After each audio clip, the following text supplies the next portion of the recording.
levels of fine gradation. But I think that if that comes at the expense of a fine level of gradation to evaluate and motivate individual assignments, like the relationship between the student and the teacher being an accurate, for that communication to be extremely accurate between the teacher and the student, to me that's more important than the statistical accuracy of, you know, teacher to teacher or school to school or district to district. Because to me that speaks of the motivation to the individual student where they are at. So when I imagine that, you know, those 4 columns being headed by ranges of a percent where there's room for growth in each, that the teacher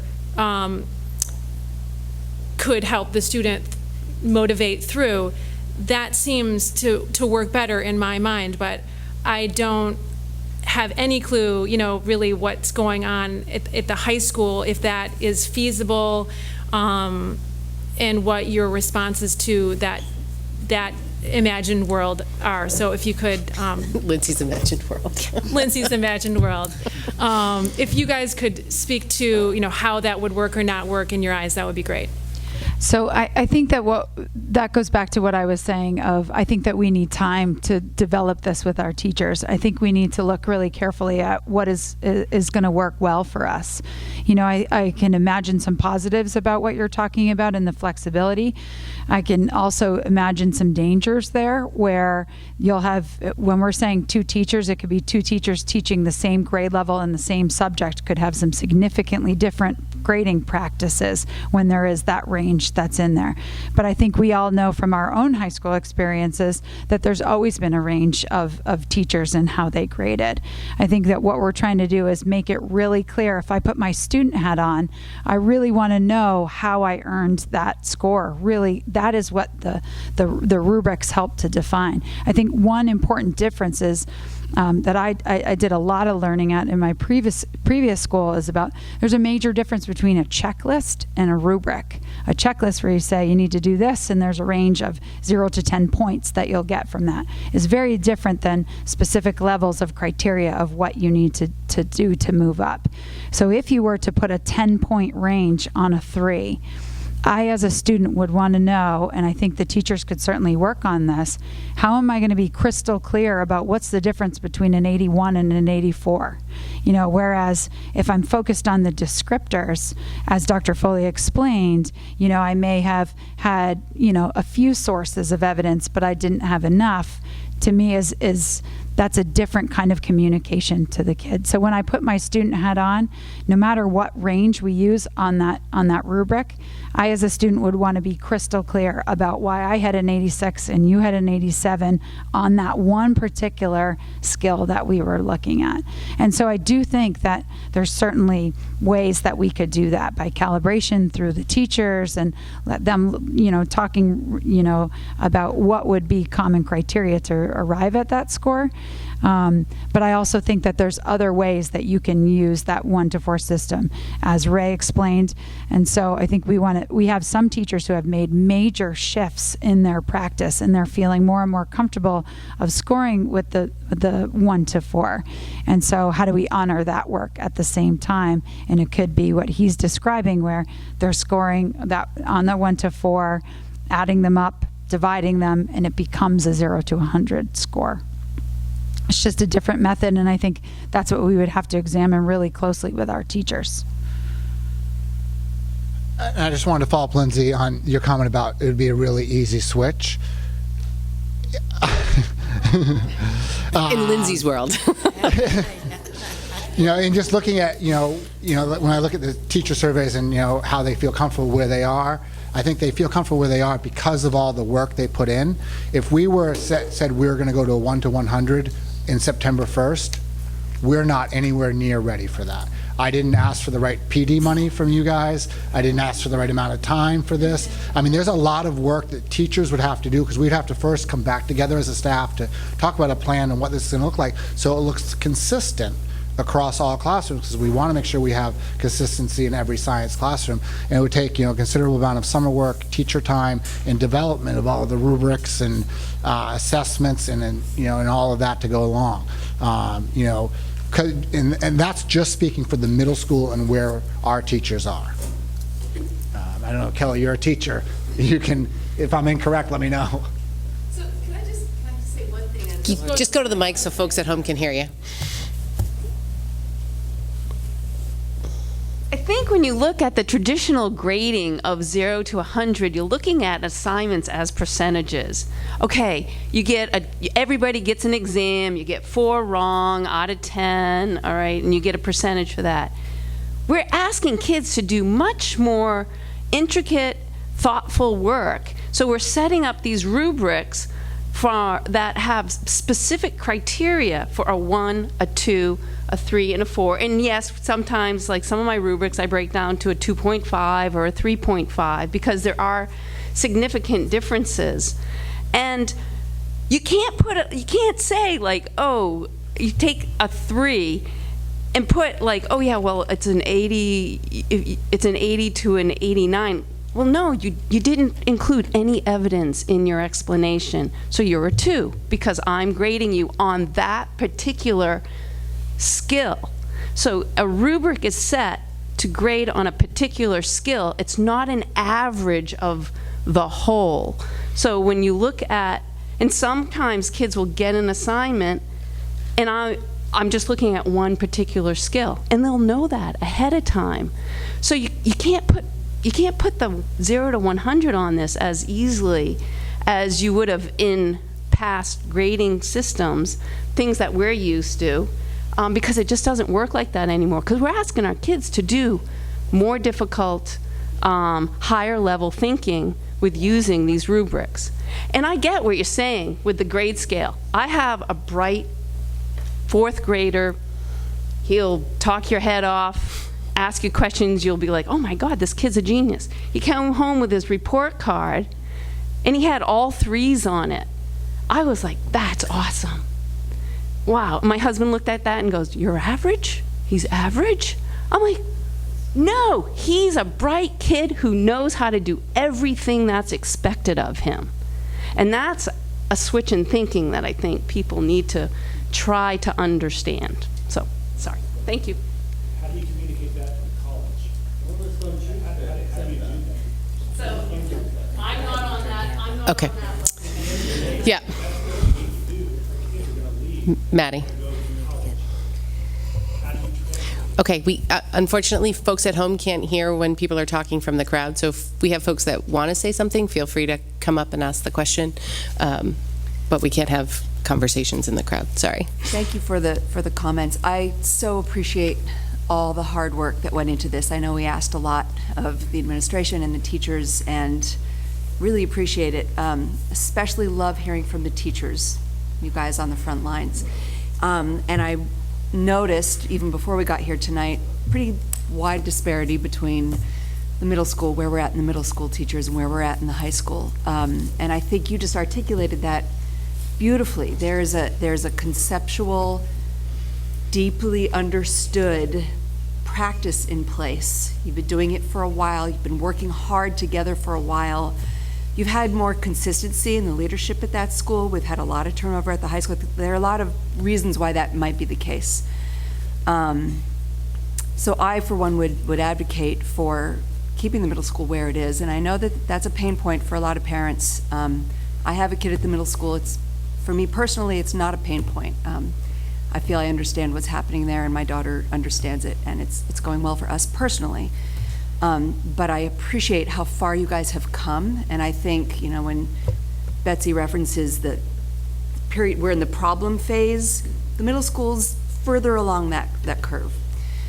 Clearly at the high school, we're smack dab in the middle of the problem phase. So my question is, maybe this was in the data, or maybe you just referenced it and I just missed it because I'm swimming in all of this information. How would the high school teachers feel about a conversion versus a straight 0 to 100 scale?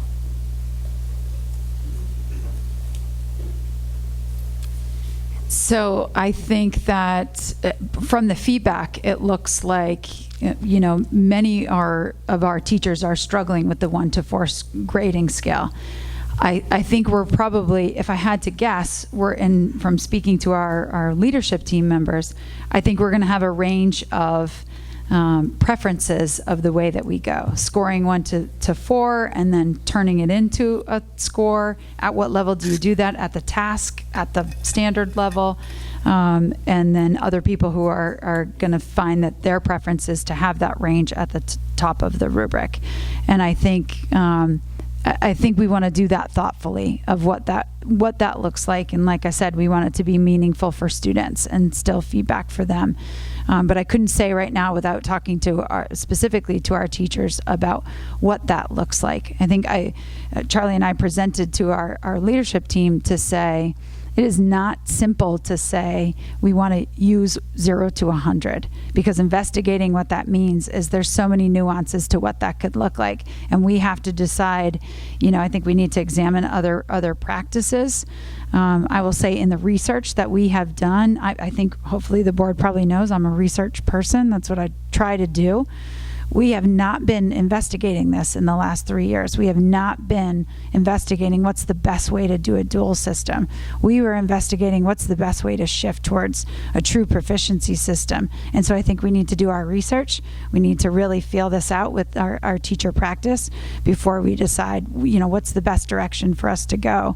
And then once we do, I think we have to figure out establishing consistency. We're not going to get 100% consensus from, whatever method that we do, but we need our teachers to feel confident about what they're using. I think that will take some time.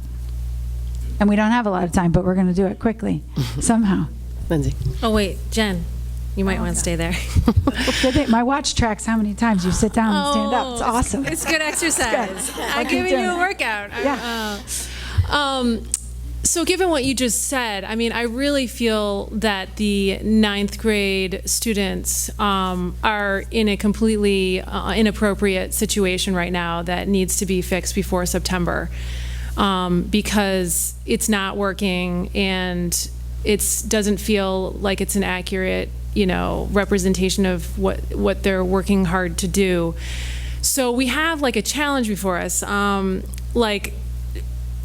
just in terms of next steps. I really appreciate the willingness to explore the 0 to 100 based on your research and your presentation.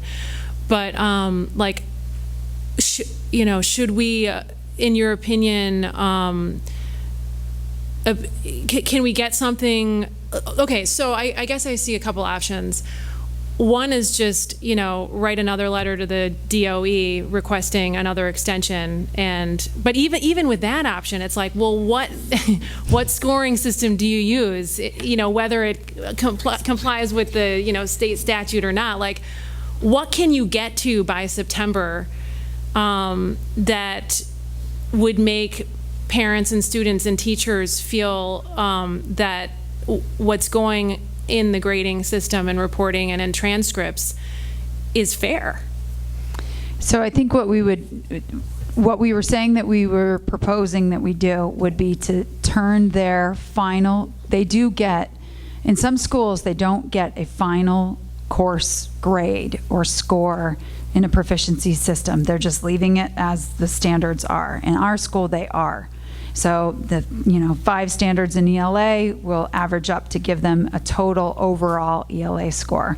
And that's what we are saying at the end of the year, June 25th, we would turn that score into a 0 to 100 score. So students would see where they stand in that 0 to 100 scale.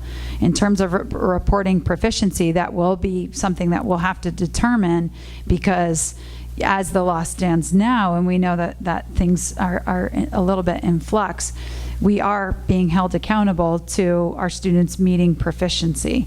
But the way that we define proficiency, that is varying from school to school. So not only will we have to look at what the 0 to 100 scale will be, we will have to rethink, and we'll have to come back to the board of what determines proficiency.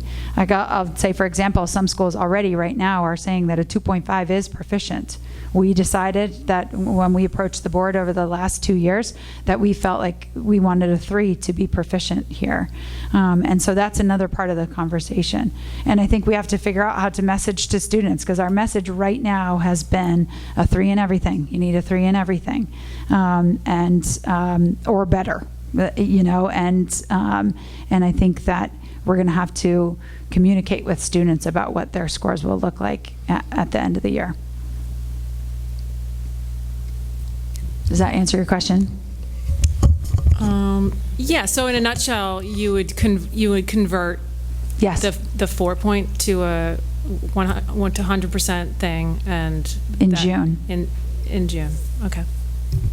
I just want to clarify, it really has nothing to do with the DOE, and I think there's been misunderstanding in the district around the grading that I just want to keep trying to clarify. We have chosen as RSU 5 for many years to move towards the 1 to 4. There's nothing in the statute that says you have to do that. Local districts are allowed to decide how they're going to determine proficiency, and some districts have chosen to stay with the 0 to 100. So we wouldn't need to ask the DOE for any kind of extension. So one of the questions I have about the idea of the conversion model is I don't see that necessarily fixes what we're hearing is the problem, right? So if we're hearing that everybody's getting a 3 and high 3s are the same as low 3s, and being able to distinguish yourself and differentiate, that's not going to change if we still grade 1 to 4 and at the end of the year we just magically say that's a 87. So and when we looked at the different schools and where they came down on where their gradings were, would that fall under the hybrid? Is that what those hybrids are? So they're grading 1 to 4 and then they're somehow converting it into a 1 to 100 score? Some are. So even the hybrids look different. So in some schools, they're a hybrid by department. They have some departments that are scoring 1 to 4, and then it's going into their grade book, and then it's changing. That's really Greeley's situation right now. So they have some departments are further along in the development of their scoring criteria at Greeley, and they are scoring 1 to 4, but it is converting to 0 to 100, whereas other departments in their school have not moved forward as quickly with their scoring criteria, and they're still scoring 0 to 100. So even the hybrid model looks different. Some schools, everyone has scoring criteria, everyone is scoring on a 1 to 4, and then that's converting to a 0 to 100. So is the idea of having a rubric, and rubric is synonymous with scoring criteria, correct? Mm-hmm. That was one of my questions from earlier, but I think I answered it myself. So having those two things, if you're going to have those, are you automatically into a conversion system, right? Because I've heard that, from students like in the 11th grade, so they're not required to have rubrics or scoring criteria because they're still on the 1 to 100, but there are classes that do. Mm-hmm. And I've heard that kids think that's helpful, right? The idea of knowing the expectations and being able to work towards those expectations. I mean, can you have 1 to 100 and have scoring criteria, or is there sort of a philosophical disconnect where they don't really line up? No, I don't think it's a philosophical disconnect. I would use Ray's example of when I was teaching, I have never experienced having a student turn in a paper and I put an 83 at the top. That's just not the way that I went through my methods class or my training. Everything that I learned about scoring was based on rubrics. But it was eventually turned into a scale that went to 0 to 100 because the schools where I was teaching weren't talking about reporting at a 0 to 100 level. So I wouldn't say that they're in conflict with one another, but I think that it's like I said, it's about clarity of what system we're using so that there's consistency. And I think I used the word consistency, and I said this to our staff today, of it doesn't mean lockstep. It doesn't mean that everyone has to be doing exactly the same thing. But I think if you're a kid, what kids consider fair is at least a similar experience from room to room to room, where they're clear on what's expected of them. They know how they earned the grade that they got. And I think no matter what, we want that to continue. But I think you can use them together. It's just there's a huge range of how you do that. And I would say, even if we move back to the 0 to 100, with traditional grading, there's an acceptance sometimes of the bell curve that you're going to have those kids who fail.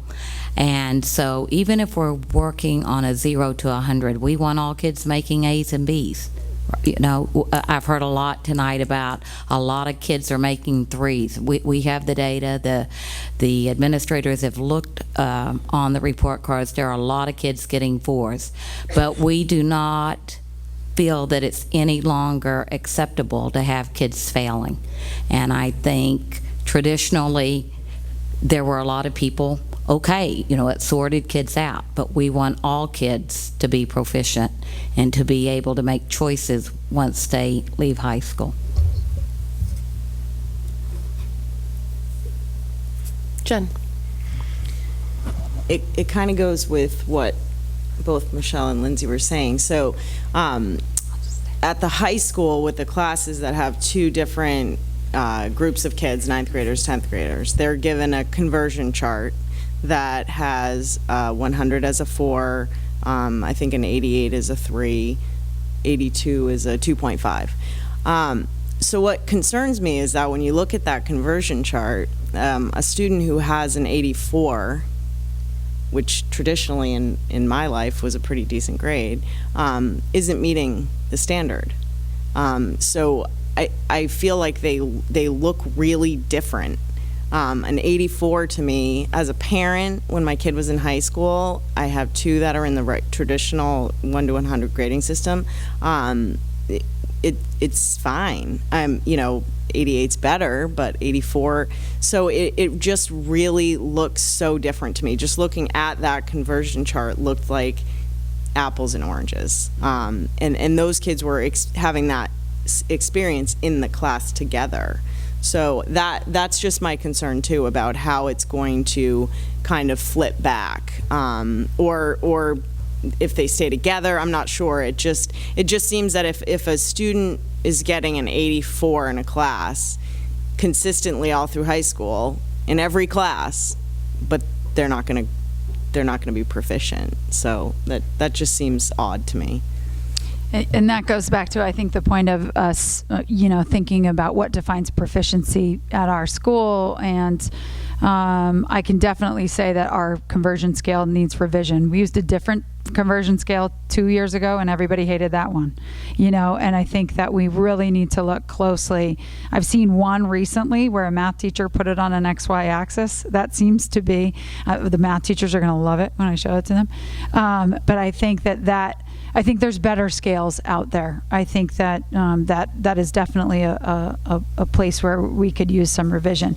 But that goes back to Charlie's point, was we really, in a perfect world, the kids wouldn't be comparing a 3 to an 84 or an 85. And we were trying to get them to kind of separate those two things, which I think when you're isolated with the 9th graders is easier. Not always perfect, but it's easier to do than when you're sitting next to a 10th grader and the kids at the pizza lunches were crystal clear about, how they're feeling like one doesn't equal the other grade. And we were trying to say it's not really supposed to, but I think Charlie shared that that's incredibly hard as a student. And I think that's something we need to figure out before we convert these freshmen's grades, right? Yeah. We need to have the right conversion scale before we do that switch. Absolutely. I think Charlie and I talked about that today, but I think we anticipate a challenge with that. I think that there's going to be, lots of discussion and debate amongst teachers. And then when we share that with parents who are feeling like, nope, I think that should be an 87, not an 86, I think that's going to be something that we know that we're going to face with a conversion. And in talking to other principals, they're saying that is definitely something that they're facing. There doesn't seem to be a magical conversion that is pleasing everyone right now. But we'll work on it. Maybe we'll find that magic. Maddie. Oh, then Sarah. Changing tack, unless, do you have a question about conversion? Or okay, so it's okay if I change tack. Habits of work. We have the same, what are they called? Words throughout the district. Determination, preparedness, what's the other one? Engagement. Those are the same across the district, correct? Mm-hmm. Not But the exactly. middle school, they're slightly different. In the middle school, added respect, which we don't have. Interesting. They're all choice. respectful. They're all respectful. at Now the we high know school. why there's disparity. Why? They've got it down. They're good. Well, so in my conversations, and I think we heard it sort of in the data today, there's a lot of problems with the word, with determination, with how do you measure determination. And I don't see in any of the recommendations from anyone necessarily looking at revisiting habits of work. And I would like to see that, especially that one. No, I would agree with you completely, and that's why it was in there under refining the rubrics and what that is. We've asked our teachers, they're primarily scoring around the preparedness and work completion, coming to class prepared. They are putting in some on the rubrics we currently have around engagement and determination, but when that was said around refining those rubrics and doing that, it's exactly what you're saying, and that's the feedback we've gotten from teachers as well.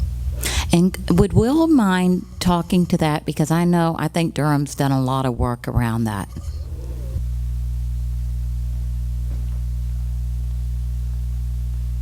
So, because of some of the things you were hearing about, how we had approached it, last year we worked on it as a staff, and what we're using this year is that the format for the students to refer to and that teachers refer to. So, for example, indetermination across the district, that's the ability to self-assess, persistence, effective use of feedback. What we had then done was to put it into our sort of I can statements, and then working with students, developing what are examples of that. So, for example, on our scoring in 7th and 8th grade for determination, I'll say I reflect on and understand my own academic strengths and weaknesses. When I find work difficult, I stick with it and work to complete it. I'm open to receiving teacher and peer feedback and use that feedback to improve my work. And examples push on from that, which were with student input. If I'm having trouble with a topic, I study it, I ask a teacher, I come up for break, I go to study support or ask a peer. I access my notes to help get through difficult work. I'm open to suggestions and use them to make work better. I take advantage of retakes. I know that I have strengths and weaknesses. So, and we see that as like dynamic work in the sense that we're looking for these rubrics, if you like, or these templates to be student-facing. So the language should be able to be read by them and understood by them. And then we have that broken down by the different grade level clusters. So the example might look a little different at a lower grade. So I'm not suggesting that's the final answer. I think it goes in line with what you're hearing from Ray and Jen, but the separation of habits of work from the grade is sort of an important piece that we talked about previously in terms of sometimes that person who does get stuff in early or neat, and neatly done or colorful ends up with a higher grade, but not necessarily a deeper understanding of that knowledge. And then when they're placed into a situation where they're assessed on their understanding of the knowledge, that's when that lesser understanding shows up on a standardized test or something like that.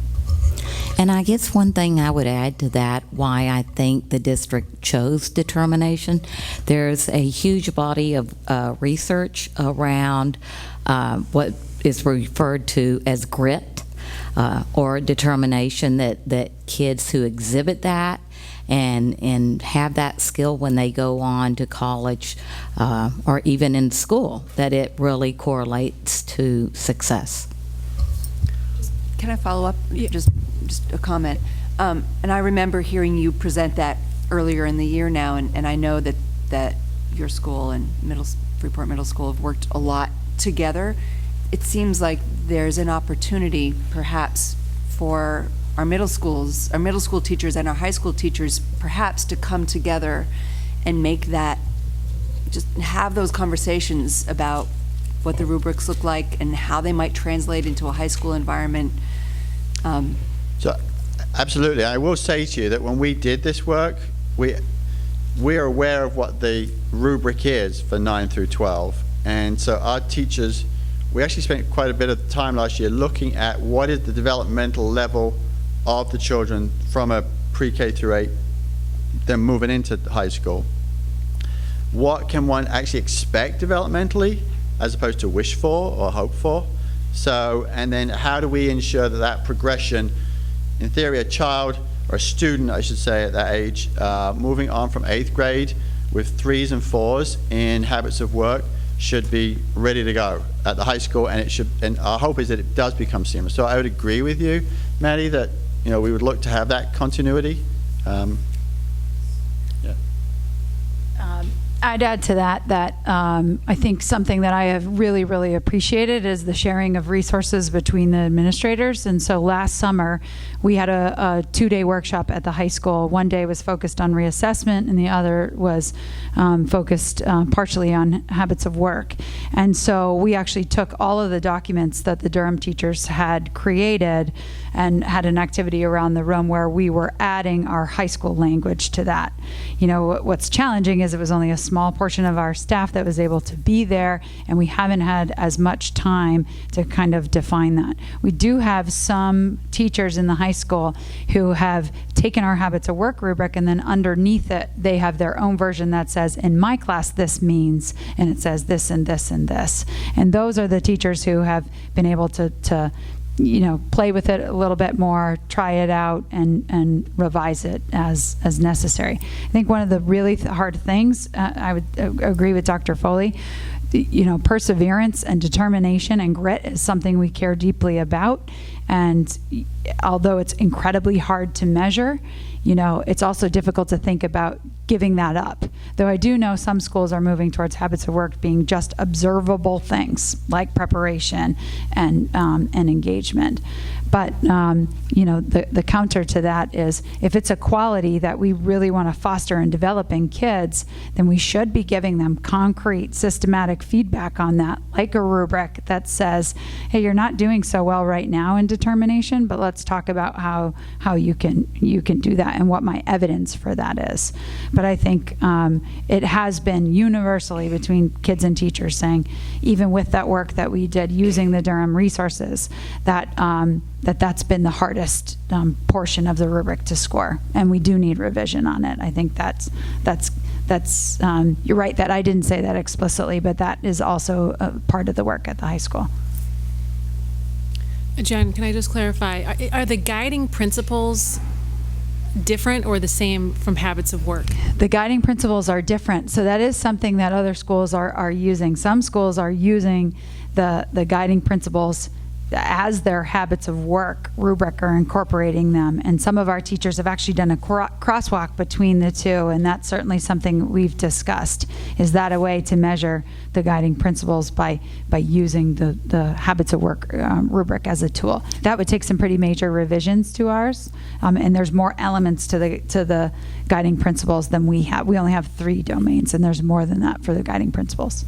Are the guiding principles currently in each course has content standards that get grades? Are there also, I would imagine, there's like 6 guiding principles, basic ones, but then they have fine things underneath them. Mm-hmm. Or do you not do those? So right now, we do not have a school-wide, that's been a big part of our NEOSC work reflection. We do not have a school-wide tool right now to measure and give kids feedback on, specifically on the guiding principles. That's something that we're working on right now. Okay. And So it's there's- currently just the one-word thing. Or Right. It's a phrase. It's a phrase. It is, but and many teachers incorporate it, I mean, it's about creative thinking and problem solving and being an effective communicator.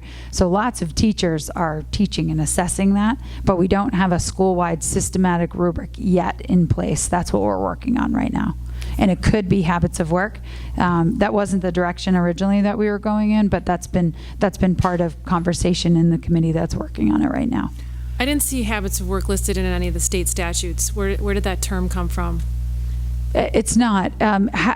Separating habits of work from academic scores to give students feedback, that's an essential part of proficiency-based practices, but not a part of the statute.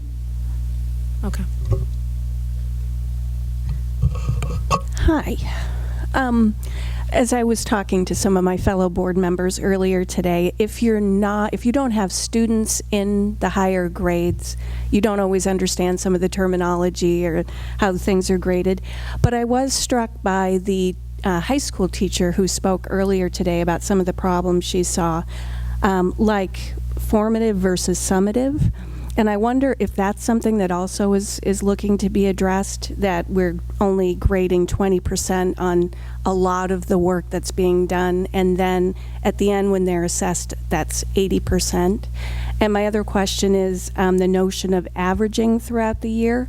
So I know from my own personal experience, when I was in school, I'd start out the year like all fired up and ready to go. And then you'd have sort of a lull as things went on, and it was winter time. But then, it got to be about New Year's, and I was like, yeah, I need to pull this together. And then I get all fired up again, and I was able to bring up some grades. I'm getting that that's not really possible as everything is sort of averaged out throughout the year. And I wonder if that's also, it sounds like it's not just something that I did in high school, but that it's a general problem, and I wonder if that's being addressed as well.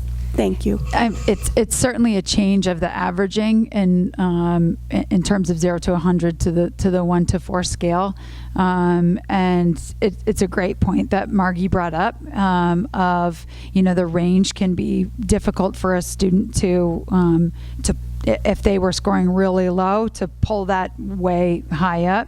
There's different mathematical calculations. The middle school is doing this slightly differently, where some schools are using the median score, some schools are using the mode score, some are using a decaying average. So there's different ways that you can look at mathematically how you are averaging and what's the best system to do that.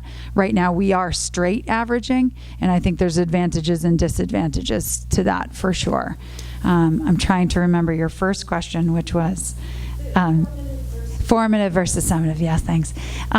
So I think that's also a complicated issue, because in the heart of proficiency-based practices, and members of the board who remember presentations 2 years ago were talking about, in a traditional system, we're penalizing kids for practice. It might be that we're rewarding kids for practice when they're doing well, but it's actually one of our teachers who's sitting here in our audience right here, Mr. Gravois, who was teaching 9th grade, spoke at a parent presentation and said, it's the comparison sometimes of riding a bike. When you trying to learn how to ride a bike and you fall off and you fall off and you fall off, but you ride in the end.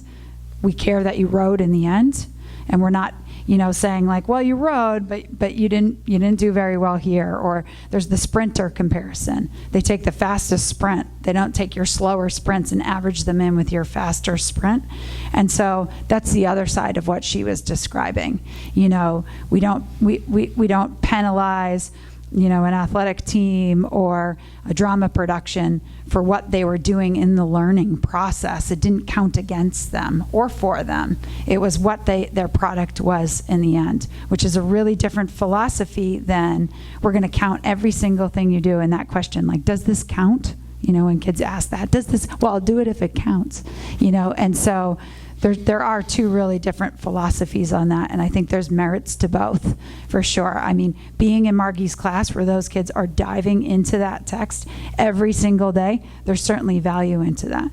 But on the flip side of, if we are telling a kid, it actually doesn't matter if you were successful in the end because you had all these failed attempts, and so we're going to penalize you for all these failed attempts, even though you did well in the end. That's a tough philosophical battle. And just as a follow-up, I can see that in different disciplines, like I was an English major, I can see how that in her class, being rewarded for the work you're doing as you move along is really important.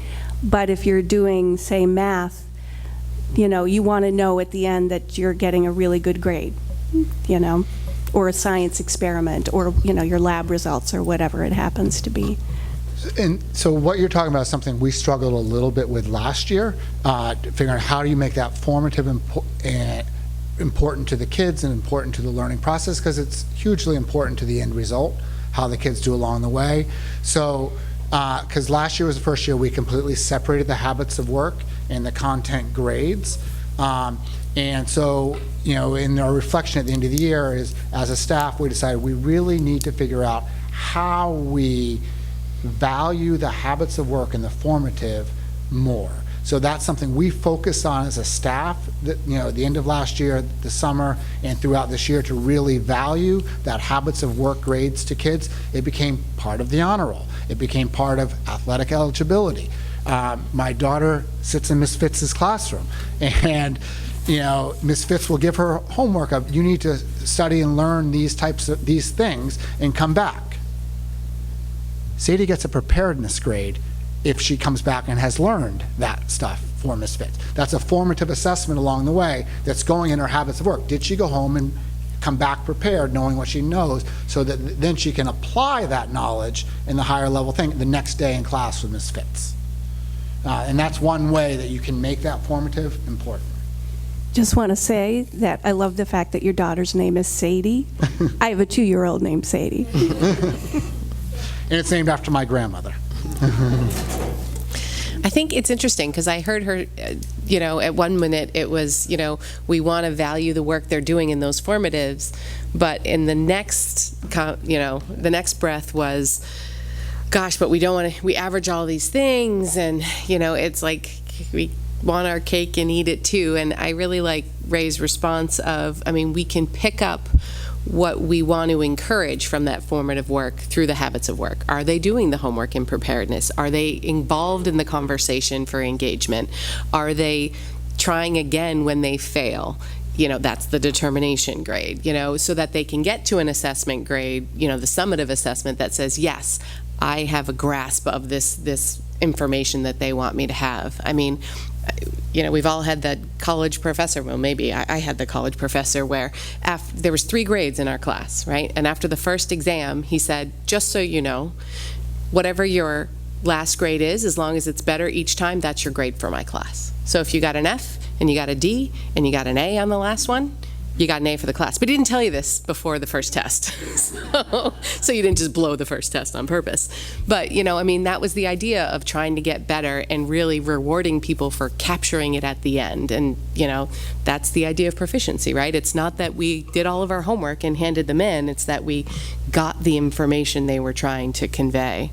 And, I think about, we had the ELA teacher, we had 2 ELA teachers get up at the high school and the middle school, and I think for them the rubrics are really helpful, right? It's, you look at the math test, and I think those teachers struggle to convert from 1 to 4. You're like, well, how many wrong is a 4?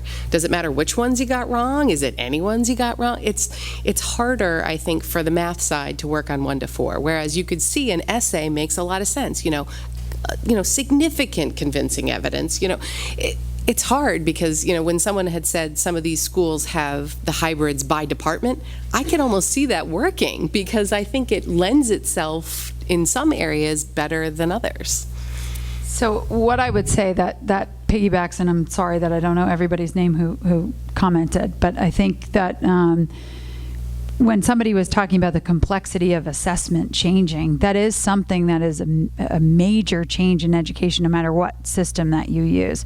And I think math is a place where probably, is making the biggest change. That when we were in school, it was, teach A, assess A, teach B, assess B, teach C, assess C. And now it's like teach A and practice, then B, then C.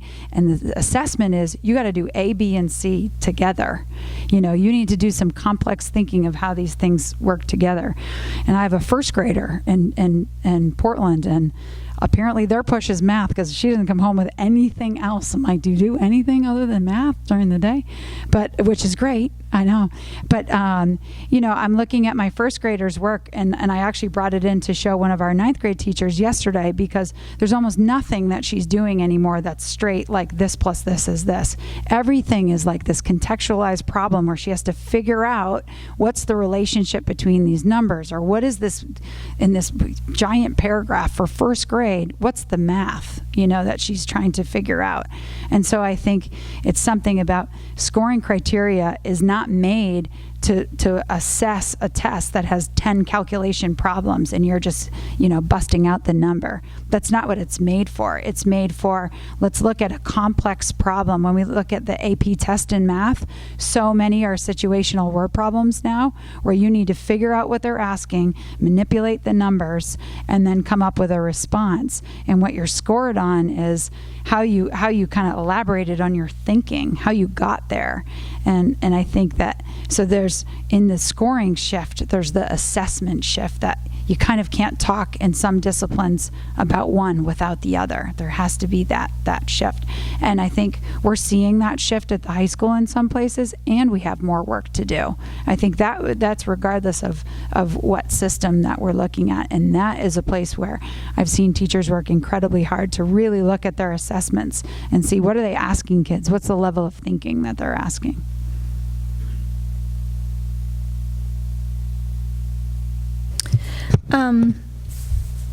This question is for Will. So when I was watching the slides that the association had put up, it seemed like Durham had I guess basically the inverse response to a lot of the questions compared to the Freeport Middle School and Freeport High School. And so I was wondering, do you have different standards or something?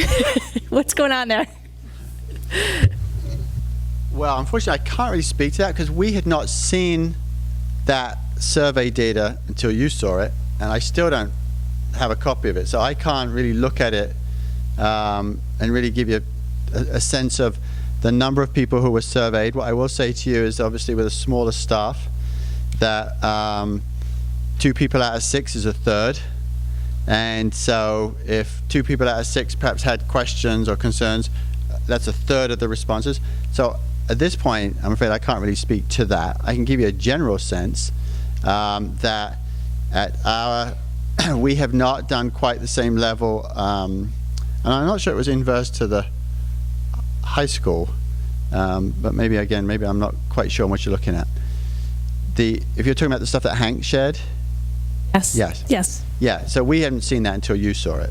So I hadn't really had a chance to look at it or even interpret the numbers or what it was. I mean, I saw it going by, and it looked sort of like a New York City skyline with a couple of tower blocks at either end of the street. What I would say to you, though, is I would bring you back to that student data. So I think as a staff, we have not focused on it quite to the extent that Freeport Middle School has, and we've been sort of working with Ray staff and learning with them. And a context of that, perhaps just from this year's PD, we're all in the same math program, we're using the same standards, we work with the same math coach, the teachers work together on unpacking units and developing units. We have a literacy consultant who works with us, and on each day she's in district, it's the 7th grade language arts teachers working together, or the middle school, this is both schools, middle school social studies teachers working together. We're doing a lot now of working together around using the same scoring guides, the same standards. It's all the same across the 2 schools in that regard. And when you look at the student data, I think that was interesting in the sense that And there have been questions a little bit about it, but I can tell you that for Durham, it was just a question saying, hey, we're looking for some input on this. Can we just take a moment to answer this survey? And we often will ask for students to respond to survey questions. And so that was the context of it. There was no other broader sentiment about what was going on. It's just like, we're looking for some feedback about this. And it was interesting how closely both schools, 6th, 7th, and 8th grade, student views are aligned in terms of their familiarity with PowerSchool, with the standards, with how to earn 3s, 3.5s, 4s, whether they exist or not, etc., etc. So I think the practices are there. I think we have some few teachers who are not quite as adept at the assessing practices as they are at Freeport. I wonder if we had done that survey in the first year of the transition to 1 to 4 in the middle school, if it would have looked more like the high school's results. Well, it's interesting, a rhetorical question that Ray, who's not here, had mentioned. So I guess I could make it up at this point. Feel free. But I won't. He was saying that. Oh, right. All right. Dang it. You have plenty of time, we'll stop it. Yeah. Well, they started to ask me about you, so I said, he's not here, I'll start making it up. Actually, the question what I was about to share, Ray, was Michelle was sharing a sort of a sense of what if we had surveyed Freeport staff or middle school staff at year 1 of this process like we are with the high school staff. We were actually saying, what if we'd surveyed elementary teachers at year 1 of everyday math or year 1 of TC writing units, where there's a lot of heavy lifting and there's a lot of unknown and there's a lot of sort of looking over our shoulder somewhat fondly at previous practices compared to now, where, you know, with a number of years of consistent implementation, consistent PD, consistent sharing of practices across buildings, across professional, that you know, we're in such a stronger place across our math and our literacy programs and instruction. But year 1 of that, you know, you could ask that survey and you probably would have got similar results. So it's not just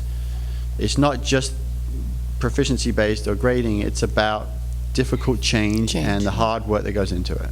But wait, I mean, this is year 6. What are we talking about? At the high school, it's not year 6. Well, 3 years ago, they were trying and we had to ask for an extension. I mean, we've been working on this with the high school administration for 6 years. Brian Campbell was implementing this. He was selling us all on the whole proficiency thing. I mean, I'm not understanding where this 1-year illusion is coming from. So in 2015, we tried. You're right in the sense of we've been developing practices, but this is our first year of full implementation. So even when we started in 2015, that was my first year when I was the assistant principal, we asked the state for the extension in November. So we stopped proficiency-based practices. Our hope at that time was that we were asking the state for an extension and practices would continue. That wasn't the reality of what happened. It was almost like most people put the brakes on what they were doing completely with proficiency and shifted back, and then continued to work in developing scoring criteria and rubrics and everything. But we weren't implementing them with students. We didn't have a clear reassessment policy. We never did an honor roll with those kids in 2015. So this is the first year that we've experienced kind of all of the elements over time of proficiency at the high school with kids. And so I'm just trying to kind of get at the disparity of what's going on in the schools. So the middle school, how long ago was okay, so if the high school's going through what the high school's going through, is there an equivalent time that the middle school did that? And, you know, can you walk? It's maybe impossible to say. I think it is somewhat impossible not living in the high school and seeing kind of what's going on there on every single day. But is there a major gap in length of experience implementing? I mean, I think Between for the high us, school, the we middle school, focused on DCS. like what the high school has asked in the recommendation is to focus on proficiency principles and that type of thing and leave grading the same. That is what we did do for multiple years, is we focused on proficiency grading. And when the teachers proficiency practices, and then when teachers then started pushing this grade system doesn't make sense, let's go to something else, that's when we then moved to a dual system after they had really gotten an understanding of the proficiency practices. And then, because it kind of comes proficiency practices, proficiency, instruction, and then the assessment, and then power school. There's really three different steps that you get. And, the recommendation, I think, is the practices, which is the most important of the three.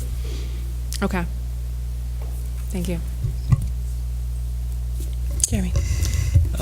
I know it's been said by a lot of people here, but the amount of work that was put in for this presentation tonight really was phenomenal. So really, thank you guys for this incredible work. And I wish we could have said it while there were more people from the community here, but I really wanted to thank the community too for bringing some of these issues to our attention. And it was, I think I'm very grateful that existed too to bring this back. So I think this is really sort of a sign of a good functioning community that everything came together. I really do appreciate that. So I just think it was an amazing amount of work done on by everybody on this. One thing, I don't know if Jen, I don't know if there'll be a question here, but I'll see where I go. It is, I was struck in the survey by the number of teachers that were pointing out their concerns about student load and just general workload. And though it definitely seems like it's going to make sense to go towards the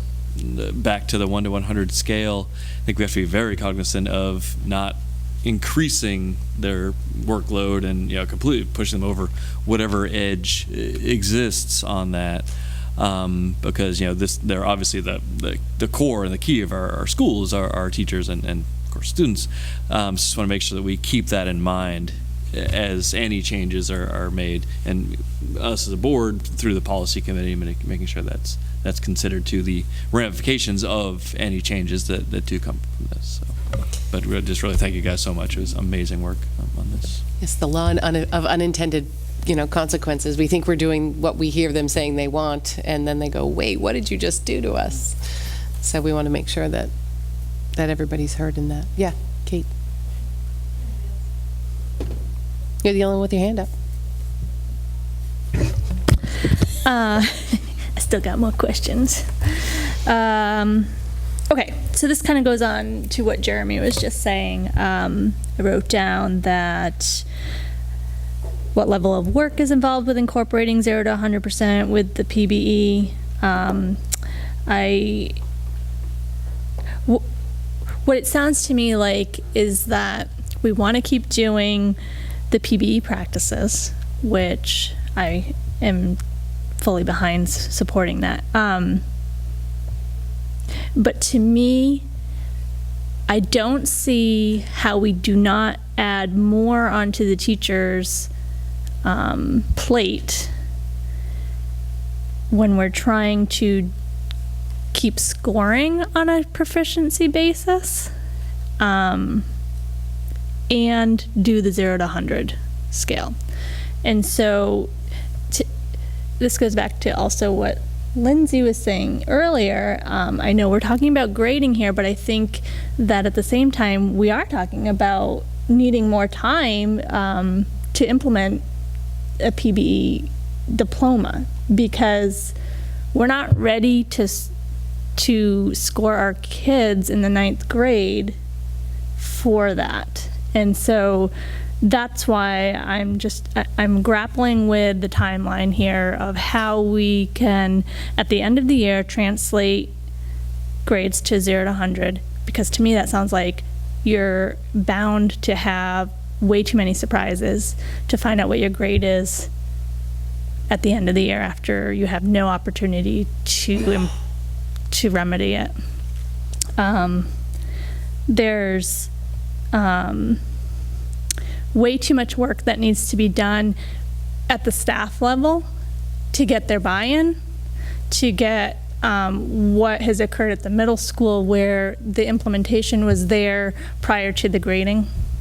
So, I mean, it sounds to me like we are several years out before we will even be able or be ready to have our first graduating class receive a diploma.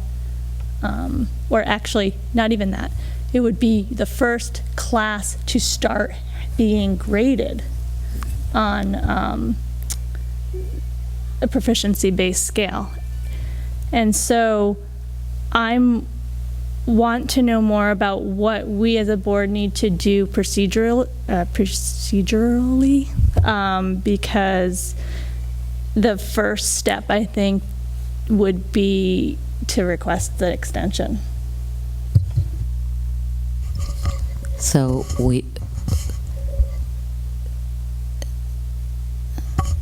there's not, as far as I know, there's not an option to request an extension currently with the stat, but we don't have to use 0 to 4. Okay, but we do have to determine today, because we do know that, you know, there are, as somebody pointed out, 3 different options being debated at the state, which is to kind of stay the course. If they go with option 2 is it pretty much goes away. It says, no, we still believe in proficiency, and you have to determine at the local level what is a minimum standard of achievement that you're wanting your kids to have in the area of English and math. So it's really only going to be 2 areas that the state is saying you've got to even establish some bar. And then the third option out there, which was mentioned by someone in the audience, is they're just saying, let's wait 1 more year. So those are the 3 things that they're battling with. At our level, we don't need to ask for an extension, but currently today we have to decide what determines proficiency for our 9th graders. And so we don't have to use the 1 to 4, but we have to determine, okay, even if, I mean, the easiest way that some districts are getting around it is if you pass the course, you're proficient, which is really, you know, pretty much what the old system is, right? Because you receive credit, so some districts are just saying that we determine proficiency by if they pass the course, they're proficient. Okay, I'm not hearing any option there that doesn't totally screw over the 9th grade class. So I guess I see it a little bit differently. I mean, currently we have the students on a 1 to 4 system, and what I think the high school is recommending is at the end of the year that we'll convert that over to a letter grade, 0 to 100. And then that's the system that they'll stay with. But you still have to be, you know, proficient in the standards that in all of your courses you have standards that they have identified for the courses that they need to pass. And that's pretty clear, and you have the rubrics to go with it. So I'm not sure that disadvantages the freshman class in any way. I would agree. I mean, I think that when we look at conversion scales, I mean, in the 0 to 100 right now, you need a 70 to pass a class. That's what you need. Some schools it's a 60, our school is a 70. And so if we were to equate that to the 0 to, the 1 to 4 scale, that's down by a 1.5-ish. And I will say right now, something that we are proud of, we do not have huge numbers of ninth graders with straight 1s or 1.5s. It's just not happening this year. And I think we're proud of that. We do have a significant number of kids who are at 2.5s. And then we've got a huge number of kids. I did the calculation that we've got, over 100 out of the 135 freshmen who have a 4 in at least one class. And so I think if we did the conversion, and just as Dr. Foley said, some schools are saying if you pass, then you're deemed proficient, because they're saying we've aligned the course to standards, and so that's the proficiency. So if we were to say that at our school and say, that's a major shift in the message to the kids. I think that that's one of the things that I had brought up earlier. But I would say that there's going to be a significant number of ninth graders in that conversion who are passing, I would say. Who are passing, yes. But how does doing the percentage grade at the end of the class address the parental concern that throughout the year there's this lack of motivation because they're all getting 3s? That's a good question. I don't know that it necessarily will. I don't know that I necessarily agree with that they're all getting 3s. We have high numbers of kids who are scoring 4s. So my kitchen counter looked amazing when I sorted all of our report cards for how many kids had a 4 in one course versus 2 courses versus 3 up to 6, and we've got the range across. So I don't think that it's an accurate portrayal right now. I didn't bring the numbers of how many kids are scoring at a 3, but I don't think it's an accurate portrayal of our ninth grade class right now, that we don't have any kids who are motivated, and who are hovering at a 3. I think that we've got, I can't remember, tomorrow is the day that we recognize kids for habits of work, and that's just for honor roll and habits of work, but also for the academic standards. When we're looking at their scores right now, we do have a lot of kids, as we always do, that are highly motivated and are successful in their standards right now. I have one quick question on the honor roll question and the high honor roll. That was one of the things that I think sort of started this ball rolling, was once the first academic honor roll and high honor roll came out, and there was a significantly larger percentage of kids on honor roll than typically happens, and a significantly lower percentage of kids, like 1, on high honor roll. Is that due to this question of kids aren't motivated, or there's no pathway to a 4, or was that more due to we pegged what high honor roll is wrong? It could be any of those things. I think that that's part of when we talked about first year of implementation. We looked at some other schools. Some schools and proficiency models are doing away with honor roll completely because it has been hard to determine. And so do we want our kids to be on high honor roll? Absolutely. And did we need revision to the number that you needed to get? I would say yes. We heard, we heard that the argument that there were too many kids making honor roll, and we had one parent who was upset by that comment and said, "Isn't that a good thing?" And said, don't we want as many of our kids to be on honor roll as possible? But other people were saying the bar for honor roll high honor roll was too high, and the bar for honor roll was too low. And so I think it's certainly something we have to look at. Feels more balanced with the habits of work in this quarter. I'm just looking at this quarter right now. But it's certainly something we have to look at no matter what. Okay. Oh.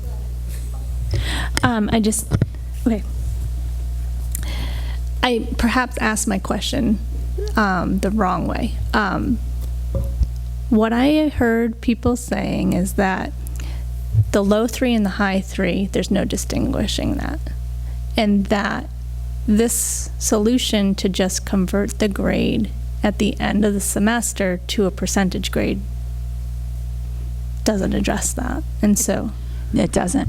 Yeah, I would agree with you that I think that, but in talking to our teachers, if we were to have to go to the point about how much work are we creating, if we were to go to a conversion scale now, that would require re-entering every single score that they have scored for the entire year. And I think that is a massive. We're in like the final stages of the NEASC report, which is taking an exorbitant amount of time. And that, I think, when I even said that to the leadership team, their faces were like, it wasn't a happy response to that. I guess that's what my point is. There is no going back to the 0 to 100 as we know it and correcting this for the 9th grade. There's no path forward to do that. Oh, you mean right now? Yes. Like tomorrow? No. Seth has been here because he's the one that's in charge of Power School, and I'll let him speak to what that kind of means. If you're thinking as a board, like we want to say that after April vacation we're back to 0 to 100, I would not be recommending that. But Seth, could you speak? There is no switch we can flip. What Jen was talking about, re-entering grades, is basically what we'd have to do. Excuse me. We'd have to go back to September 1st to re-enter everything, all the scores, create a new scale, calculate all our final scores, and then we'd be basically where some people want us to be.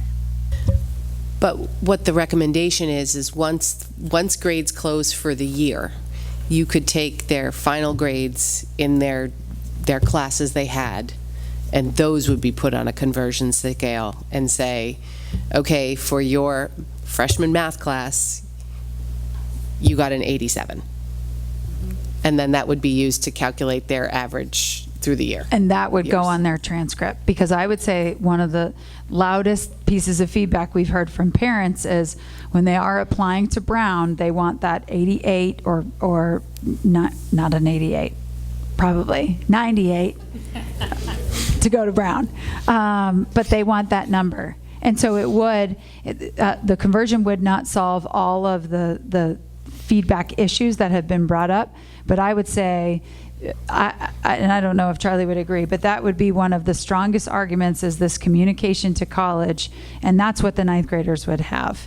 They would have a final course score number which aligns to the other grades right now. That's the only thing that's reported to transcripts. Do not show quarter 1, quarter 2, quarter 3. They show a final year-end grade. That's the only thing that colleges look at ever. And so that is what the 9th graders would get. When you're talking about would they have a chance to go back at the end in the summer and fix that, they would not. Neither do the 10th through 12th graders. They have an idea. Well, obviously what we would need to do is we would need to share what the conversion would be prior to the end of school. And some kids are the kids who have the calculator out and do the math and know what their score is, and some do not. They wait till they get their report card and then look at it. And that's 9 through 12. Mm-hmm. Say you went through and did that, and there were a handful, 15, 20 parents and students who felt that this best effort to convert the grades to 0 to 100 did not accurately reflect how their child performed. I'm wondering if there could be some sort of pathway for these students to go through a process of fair analysis. And I'm wondering, to that end, do the teachers keep all the assessment? Does each kid have a folder with all their stuff in it, or do tests and stuff get kind of purged as the year goes on? I think they send them home. I mean, a huge amount of our teachers are using Google Classroom right now. It's not a required practice at the high school, but it is. It's widely used, and our students are using Google, and thank goodness it actually takes some work to go in and delete a Google file. Though we did have a 9th grader who did that the other day. And so, I think that are those graded assignments, though? They don't have grades on them. They can sometimes. It depends on how some teachers are grading paper assignments, and then It would be up to those students if they have kept them. Some teachers require a binder where kids have to, keep everything that's in there. Some have a portfolio where they are required to keep everything and then have to present it at the end. So it differs from student to student. But I do hear what you're saying. I heard about that in another school where it's almost a defense of their work, if they were appealing a grade and using their work to appeal that. It's certainly not unheard of to do that. I wonder how many people would participate. I mean, part of me goes, oh my God, that it opens up this giant can of worms, and what if you have 100 people who are, contesting the grade? But then I'm like, how many kids are applying, who how many kids are we really talking about for whom this is really, going to make or break their getting into the college that they want to go to? I mean, I'm guessing 20. And is that a doable number, to have some sort of process set in place where they can appeal if they feel it's not fair? I mean, we'd have to look into the manageability of that, of course, and what that would look like. I just want to hop in as a parent.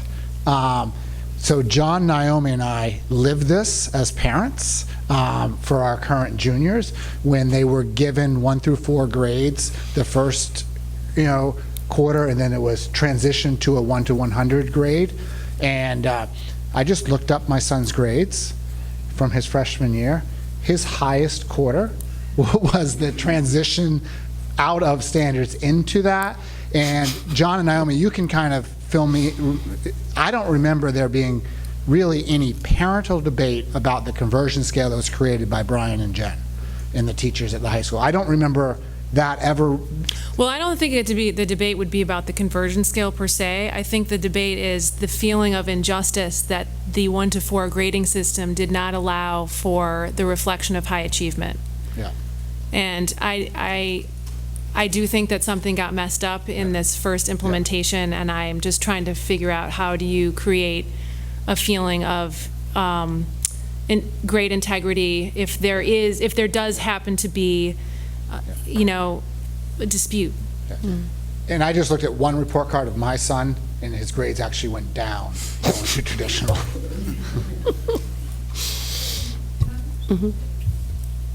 So, my understanding of the proficiency-based system is the 1 through 4, they're categories, they're not actual grades. So one of my concerns is on the transcripts, if we report things as a number, if we're converting it to a grade, when it's not really a grade, they're either proficient or they exceed proficiency. If we were to do something radical to truly embrace this and just not have a percent, not have a grade, not have a GPA, because that's not really what proficiency is about, do we just put on there, they are proficient, they exceeded expectations, and leave it at that? Because then any college that's looking at these transcripts is really going to look at it. They're not going to be trying to compare apples to oranges and not know that they're comparing apples to oranges. They're going to look at it and go, this school does something totally different. We actually need to look at this transcript. We have to know what this is, versus trying to wedge it into the old system that it's not. It's not an old system. These aren't grades. We're not giving kids grades. We're saying, yay, you did it. Yay, you did more than you were supposed to do. But trying to make it look like a grade, I think, is where a lot of the problem is. And we're trying, my concern with my kid, sure, if they have a pass-fail system and that's what you're presenting to the college is going to know we can't compare them with this group. If we do something that makes it obvious, so that first scan through of the 30,000 applicants, we don't get put in a pile with a bunch of other kids that are on a 0 to 100 system or a standard GPA system. We need to make it clear that we're doing something distinctively different. Maybe we're part of the first groups that do that, but as long as they're not getting lost in the shuffle and the 3.5 here that we've equated to looks like a 3.5 GPA. It's not the same thing, but if you see numbers, you're going to compare numbers to numbers. And it's harder for them to know, no, this is a different system. We can't compare them to this other group. And that's my concern, is we're trying to mesh into the old system. If we're going to embrace a new system, let's do it. Let's embrace it. But let's not try to confuse everybody else and say, well, we're kind of in between and we're doing this and we're trying to fudge the numbers to make it look like a number that you understand.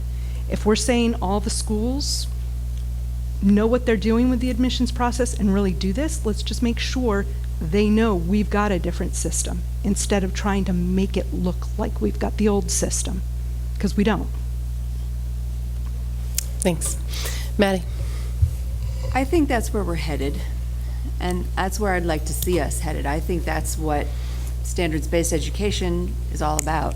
It's highly aspirational, and we've seen tonight that we're making good progress there in Freeport Middle School, some progress at Durham Community School, and less progress at the high school. I just wanted to clarify, or at least from my understanding, what I'd like to see us do tonight is take an interim step to slow it down and be much more thoughtful and really work to engage teachers, especially at the high school level, so we have much more enrollment across all of our educators, so that we can seek to educate in that way and truly stand out. I just want to make sure that we don't get so bogged down in what we're doing now that it's starting to sound like this is what we're doing from now on. I'm hoping this is an interim step so that we can get back on track. Good. You mind coming up, Kristen?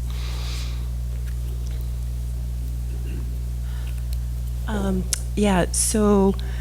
Just because you haven't talked tonight, if you just wouldn't mind telling us who you are. Oh, Kristen Dorsey from Freeport. So to Kate's point, my personal opinion is that converting all the freshmen's grades at the end of this year would rescue their transcript. And from what I'm understanding and what I'm hoping is that we're going to follow the lead of the middle school and take the time that we need to do it correctly at the high school.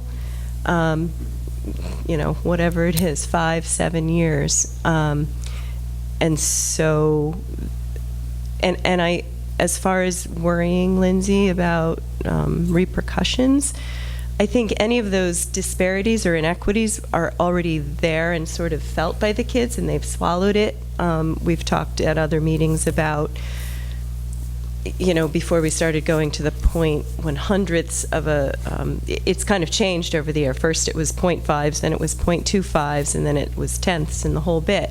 So there were inequities there with what their grades actually meant, like especially in math and science classes where they were getting, you know, the kids, the 9th graders who were in with 10th and 11th graders, they were getting a, oh God, what were the numbers? It's so much easier when they explain it. But their grade was just ending up as a 3, whereas the other, you know, kids with numbers were getting, you know, 90s or whatever. So whatever the conversion ends up being from what their grades say now to the back to the numerical percentile, I don't think it's going to make that much of a difference. I mean, it is their freshman year, but it would at least make their transcripts look consistent, because I don't anticipate that sometime in the next 4 years, all of a sudden those kids are then going to have a transcript that is halfway.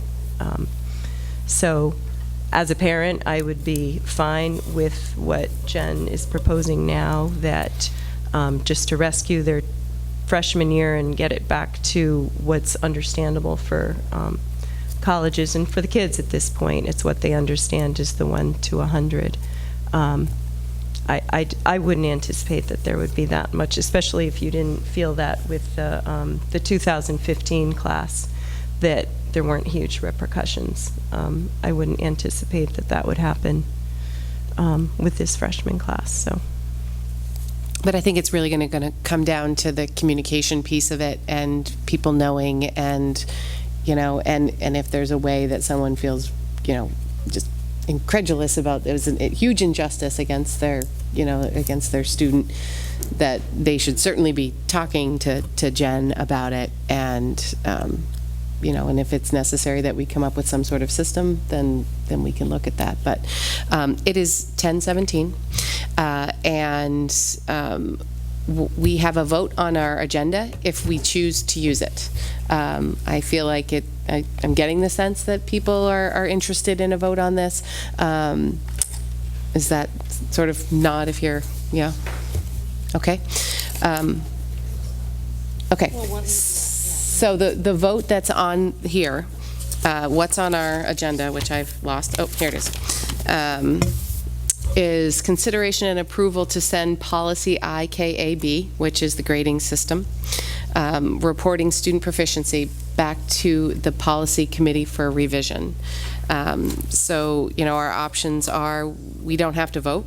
We could vote to send it back to the committee for revision with sort of the direction of, taking the recommendations of the administrators at the 3 levels, or we could propose something different.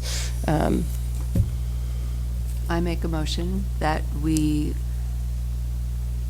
send this, I've never done this before, that we send the policy to the policy committee, taking into account the advice that we've been given, the recommendations we've been given. Okay, so we have a motion and, yes, yep. So if that happens and it goes back to the policy committee, can someone explain like what the timeline of all of that would be? I mean, I just feel like it's kind of timely, so. Cynthia, when's your next policy committee?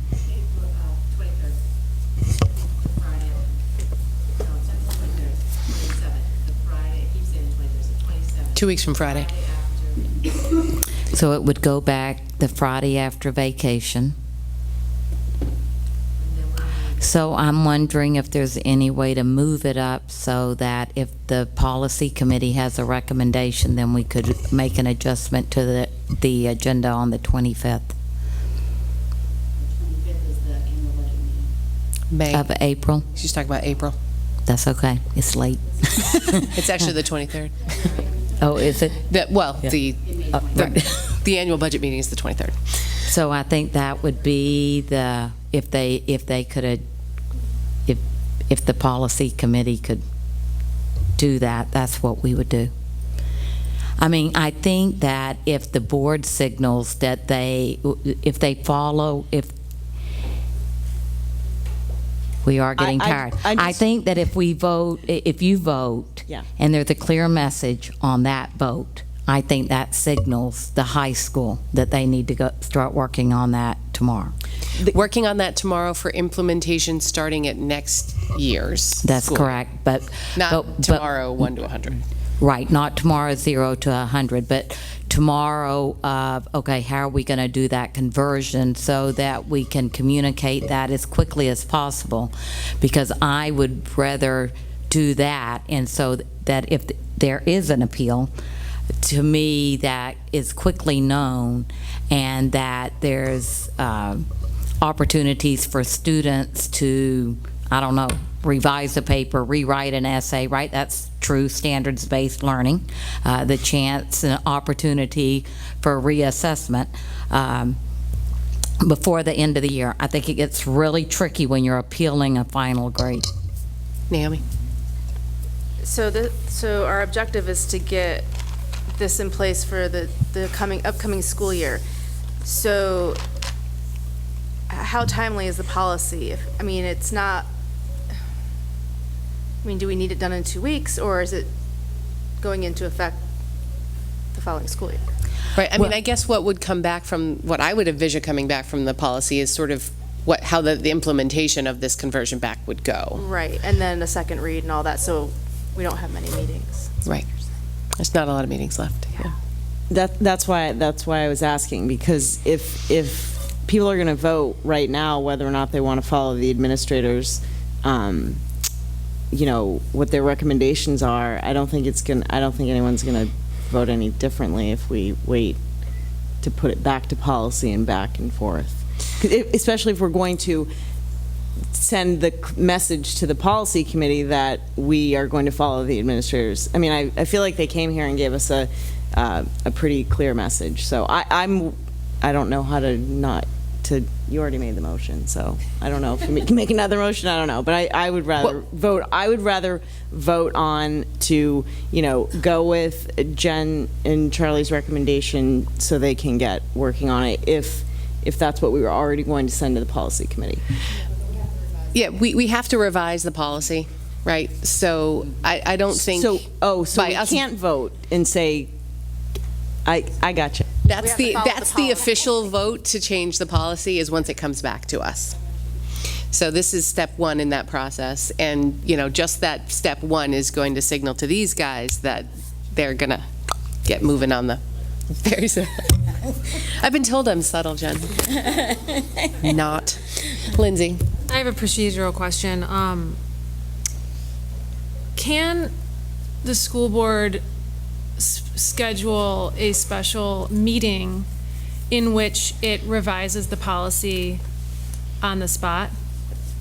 Or does it have to go to policy committee and to second read?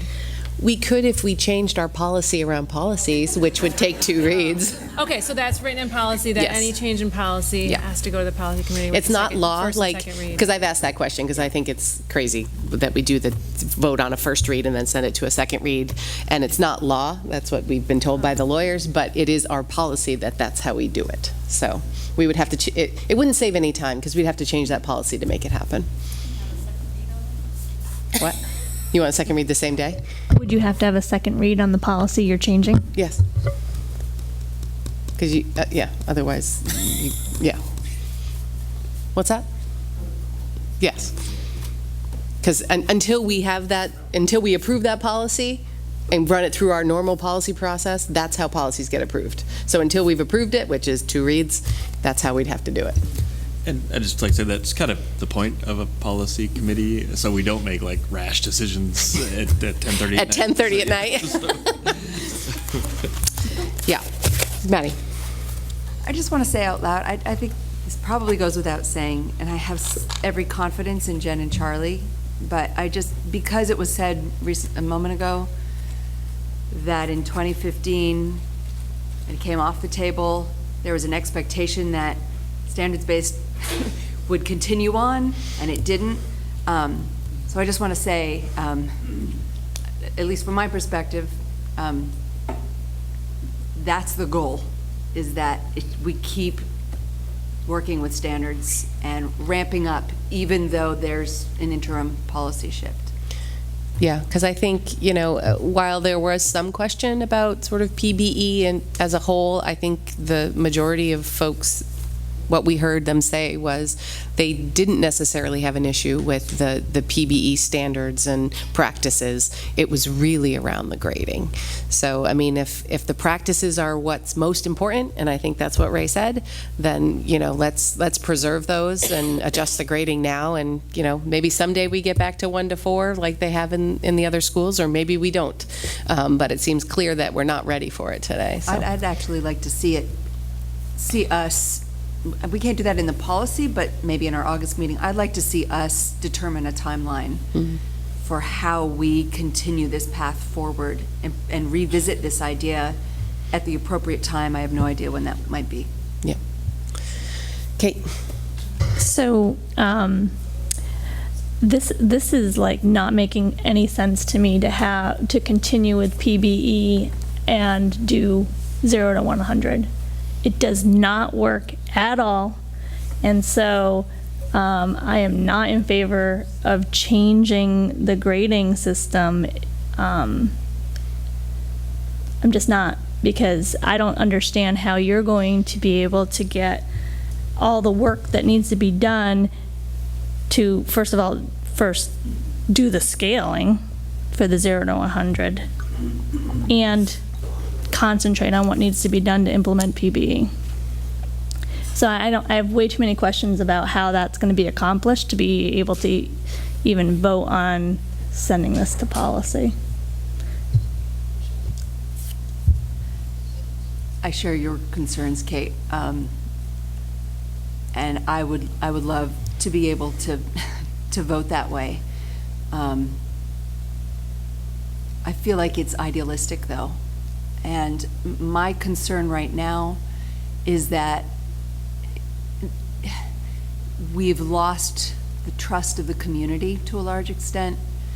And, but more important to that, we've lost the trust, it seems, it's apparent, of a large segment of our teachers in the high school. And I just feel like there's remedial work to be done. I don't feel like we have a choice. I feel a little bit backed in a corner. Like, I would like to keep marching forward. I feel like the middle school is a success story, and I'd like to see, but I feel like we can't do that without pausing. And I've been really wrestling with this over the last couple of weeks. I agree. I mean, it's tough, but it sounds like there is a way to get there, because that's how it happened at the middle school, right? They started with the practices before they rolled in the grading. So, I mean, I think there's a path to get there. Is it perfect? Probably not. Definitely not. But I think Maddie's right that I think maintaining the 1 to 4 at the high school right now is not a viable option where we are.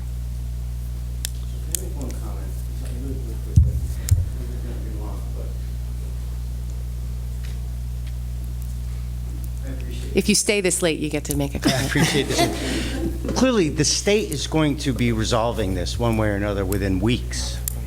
All indications are there's going to be a significant action from the state. Isn't that a good opportunity to take a step back, however you decide to do it? Is it form a committee? But there are fundamental philosophical questions here that have been discussed tonight. There's going to be massive state action soon. There's no question about that. It's probably going to be repealed. Isn't all of those things together make sense to take a step back tonight? You clearly have heard everybody. We all appreciate it. And whether it's in your committee, whether it's in a new committee, but get it right. And there's going to be an opportunity because of what the state's going to do. Just a thought. Thanks, Ellen. Yeah. You just turned it off. I just turned it off. Oh, you could hear me breathing before. We have a proficiency committee that I remember being very active in the Brian Campbell days. I remember going to some meetings. And then my impression is that it met much less frequently, or maybe I just dropped out. I don't know. What's the status of that committee? It's meeting on April 24th. What? It's meeting on April 24th. Thank you, Maddie. April 24th. Last year we met, I think, monthly.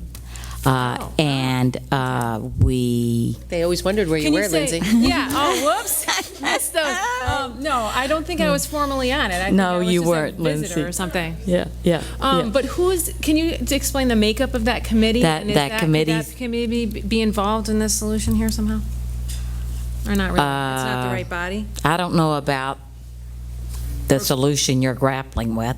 Okay.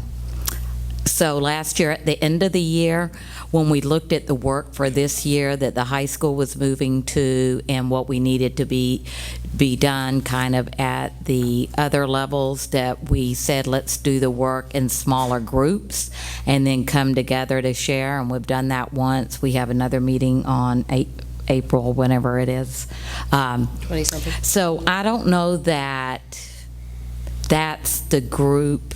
I mean, definitely the group can make a recommendation, but I'm not sure it's helping you with what you're grappling with tonight. I mean, and it's interesting to see you struggle, because we met as an administrative team in the last couple of weeks, I don't know, 4 or 5 times. And I know that Jen and Charlie have met with their leadership team a few times, and everybody grappled in the same way you're grappling tonight, right? There isn't a quick, easy solution, and we definitely do not want to lose the proficiency-based practices, because we shared the data. We think that is the way to raise the student achievement level for all kids. But I just don't see that that's the committee's the solution to the problem you're grappling with. I'm not right sure now. it's the solution, but I think it's a body of people that have more information than, say, we do, that could, put together the timeline, that could work on what's a implementation, that could do some of the legwork around, is it a hybrid, is it a conversion, is it a straight 1 to 100? I mean, if it's not that group, then who does that work? For the high school, if you're, I mean, I think what you need to focus on is, do you want a motion to follow the recommendations of the administrators? Or, you know, what and that's what you need to focus on tonight. And then we don't have all those concrete answers right now, but it's going to primarily be if you're following the recommendation that we gave, it's going to be the high school administration leadership team working with their teachers to figure out the best path forward. But what you're signaling in your motion that you're grappling with right now is we think that it's time to pause with the 1 to 4 grading at the high school. And then you're not trying to figure out the answer tonight around it. You're just signaling that it's time to pause, and we want it to go back to policy, because in the policy right now, it's 1 to 4, K to 12. Right. Yes. I'm not ready yet. It's more. Do you have another question? Well, it's about the. It's about the vote. Mike.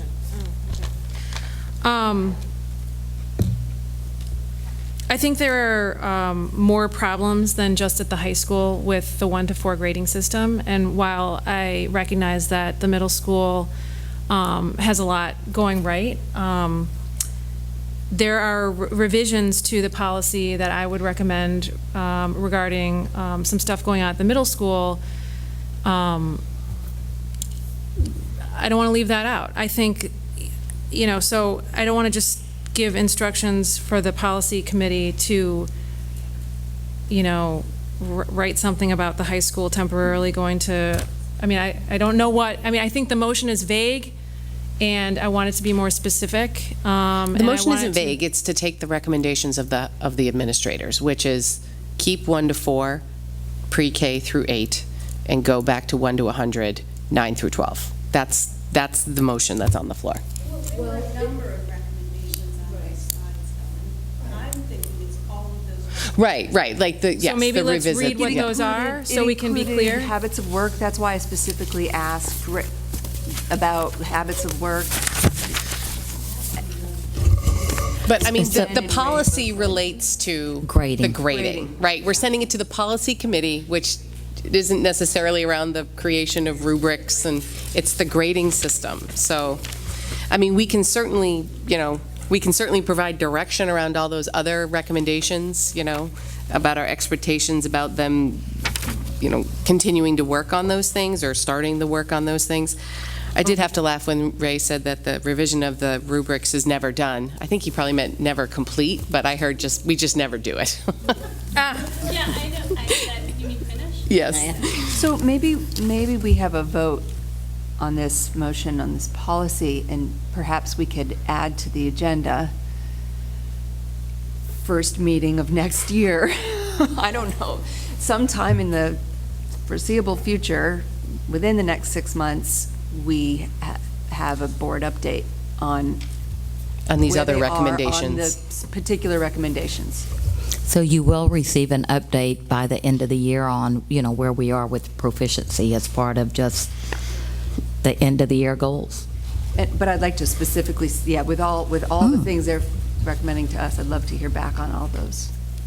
So can someone just tell me the timeline then, if we do vote to send this to the policy committee, sending the message to the high school that this is the intention? When does that come back for first read, second read? I think it would be back in May. Or if they're able to change the meeting, it would be back for a first read April the 25th.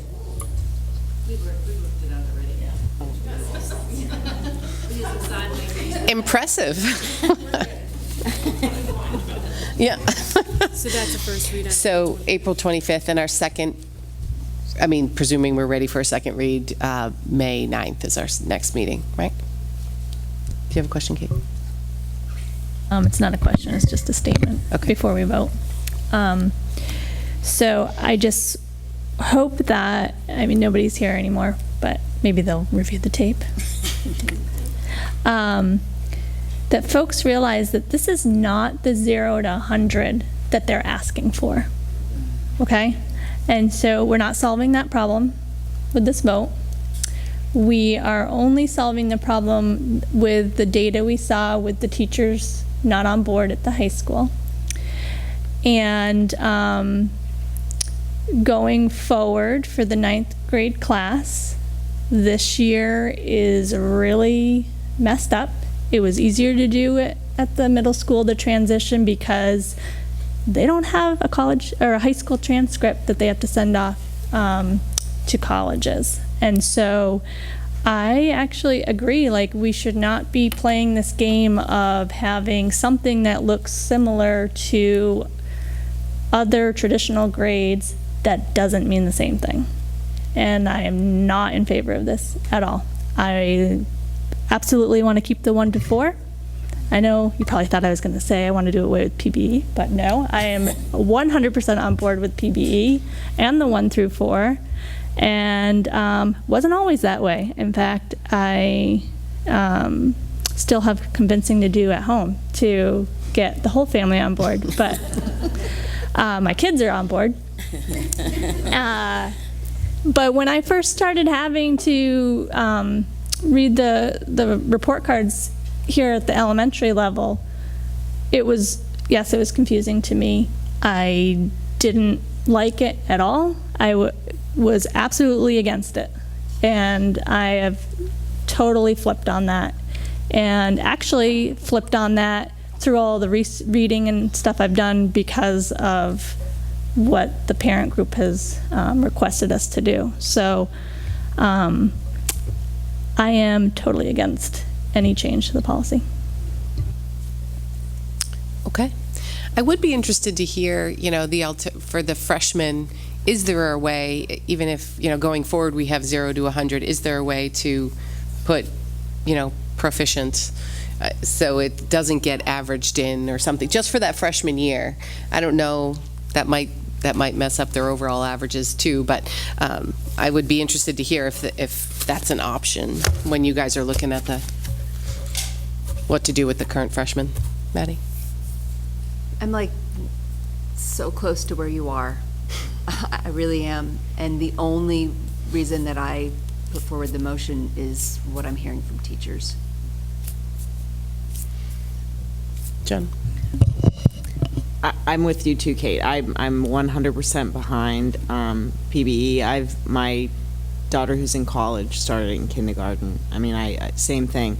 I just think that right now it's very clear that there's a real issue at the high school, and I think that even though there isn't a perfect answer, I think what the administrators have come up with is better than what we're doing right now. And I know that doesn't sound like a great answer, but I think it's important to stop and take a look at something when it really seems to be not working. And I was a teacher, and to hear how strongly those teachers feel about that, I can't imagine being a teacher in that position and feeling so strongly about how something's not going well and not being able to do anything about it. I think that they're begging us to kind of throw them a life raft right now. Okay, are we ready to vote? I know Naomi is. Any other comments? She's always ready to vote. Okay, so the motion on the table is to consider the approval to send policy IKAB grading system reporting student proficiency to the policy committee for revision in line with the administrator's recommendations. All those in favor? Opposed? Thank you. Okay, so we have finished that one item. Thankfully, we have tons more. So here's the rule. It's after 10. I'm going to look to Michelle because one of the things we have to do is approve the warrants, and there's some timing sensitivity around that, and they need to be done today. So we're going to fly through these with lots of questions. If you guys have them, we will answer any questions. Oh, wait, public comment? Beat it, Ray. Okay. So we do need a vote to move on something else past 10. So Jen, second from Jeremy. All of those in favor? Opposed? Oh, to go after 10 to do the budget warrants and, yeah, yes, yeah. What? Yes. Or do we have any opposed on that? Do we have anyone opposed to staying after 10? Naomi, you love to vote. What are you talking about? So Naomi and Sarah. Okay. No. Okay. So, 9 to 1? Yeah. okay. So we need a motion that the warrant for Regional School Unit Number 5, the Regional School Unit Budget Meeting presented to the meeting be approved, and that a Regional School Unit Budget Meeting be called for May 23rd, 2018 for the purpose of voting on the annual budget for the Regional School Unit for the 2018-2019 fiscal year. So moved. Thank you. A motion from Maddie, a second from Sarah. Any questions? All those in favor? Candy? Yes? Opposed? None. Thank you. All right. Moving on. So a motion that the warrant and notice of election for the Regional School Unit Budget Validation Referendum presented to the meeting be approved, and that a Regional School Unit Budget Validation Referendum be called for June 12th, 2018 for the purpose of approving the budget adopted at the Regional School Unit Budget Meeting for the 2018-2019 fiscal year. So moved. Maddie? Jen, second? That's next year? Next year's budget? Yep. All those in favor? None opposed? Thank you. A motion that the form of notice of amounts adopted at the budget meeting presented to this meeting be approved, and that the superintendent of schools and the regional school unit be authorized and directed to complete said notice in accordance with the regional school unit budget meeting on May 23rd, 2018, and to cause copies of said notice, as completed, to be delivered to the municipal clerks of each municipality of the regional school unit for posting at the polling places for the June 12th, 2018 regional school unit budget validation referendum. So moved. Maddie, Naomi, questions? All those in favor? None opposed? Okay, so that was the things around the referendum. So we'll go quickly. So you want to go, we're not going to do the regionalization, right? Do you have to? I really need a I'm sorry. I really need yes, we really do. Okay, so 2 teachers? Yes, I'm happy to recommend Tracy Tremblay as the 5th grade teacher at Mass Landing School. She's most recently been teaching kindergarten in Hartford, Connecticut, in an inner city school with, how many kids did she have in her classroom, Emily? 30. She is thrilled to be coming to RSU 5.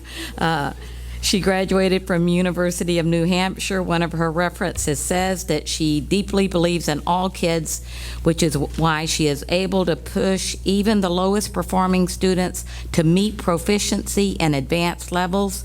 She uses any possible moment to give students targeted feedback by naming what they are doing well and what they can do even better.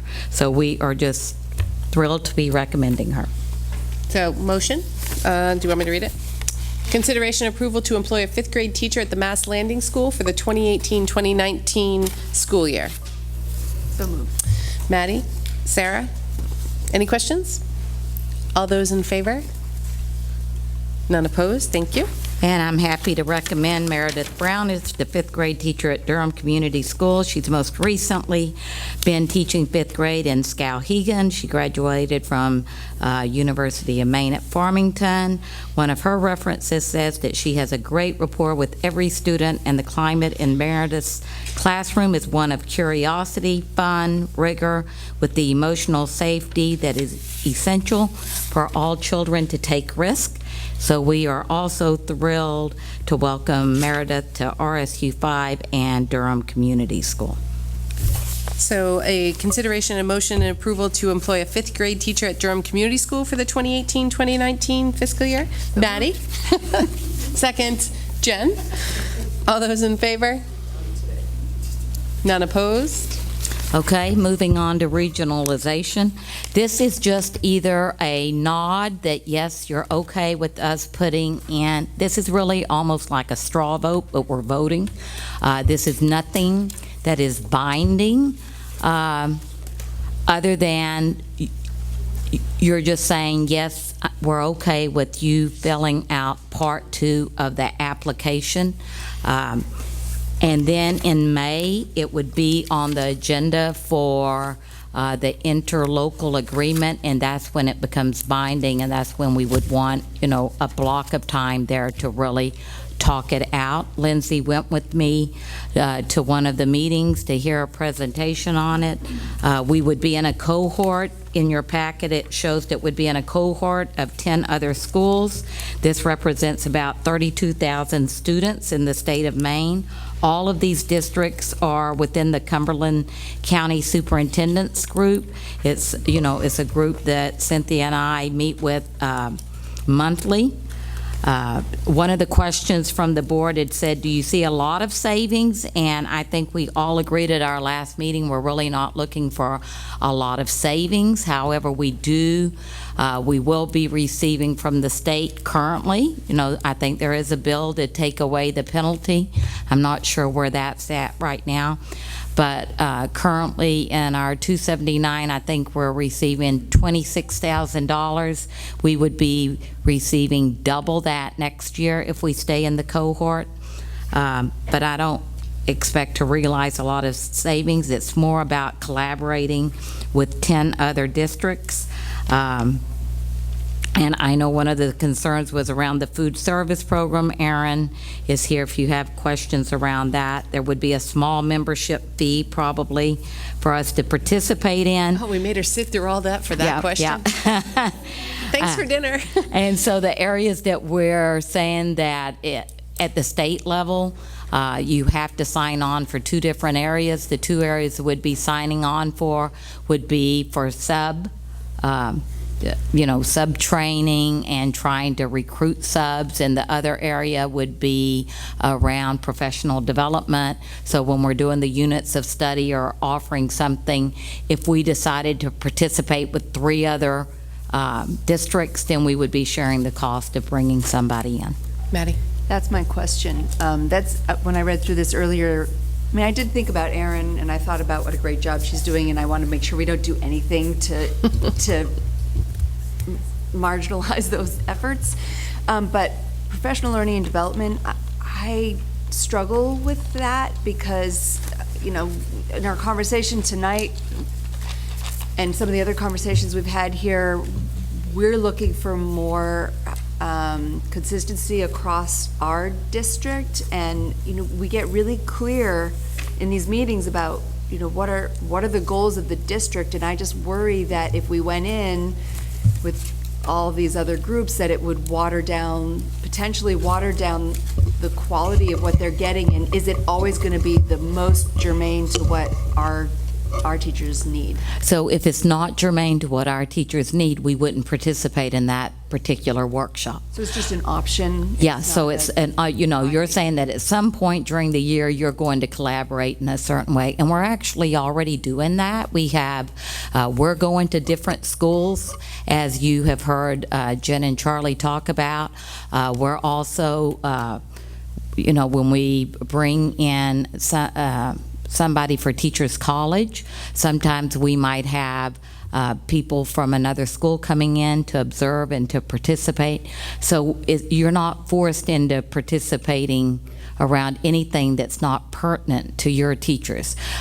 Cynthia attended a meeting the other day because we're just interested in this, but it's like, how could we build professional development opportunities to start growing more leaders in our district, right?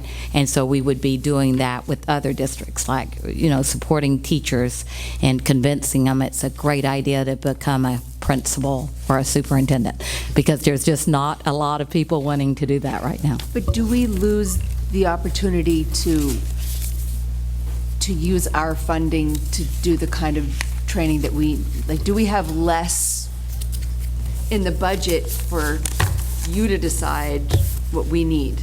No, because we wouldn't be doing anything. It would become more cost effective. So I can't, every time we bring a TC trainer here, I forget what it runs us. Can you shout out a number? The trainers here, the 10-day contract that we have? Like it when we bring Michael Oates. Okay, so we have, I think it's 10,000? Yeah, 10,000. Right, but I mean, for each time, I think it's probably, I'm going to make up a number, 2,500 a day, right? And we have the capacity to have, you maybe have 3 seats open. So it's going to reduce our costs because we would then be charging Portland or Westbrook to come, and then we could have Michael come back and work with our teachers even more. So that's the way it becomes cost efficient. Does that make sense? So basically, all of these districts, it's like when all those schools in Amherst, you can go to college classes at any school. Exactly. Got it. Good analogy. Any other questions for Becky on the, One question, the name, the Greater Sebago, how did that? Well, there's already a Sebago Educational Alliance, and so they decided, they've expanded and they're including more of us, and so we just thought it was easier to keep that name and add the Greater. It's even greater now. Okay. Did we have a report out on this before? Or were we just supposed to know this was what's going on from reading those emails from Main Street? Well, I think we talked about, we invited all of you to go to the one that Lindsay went to.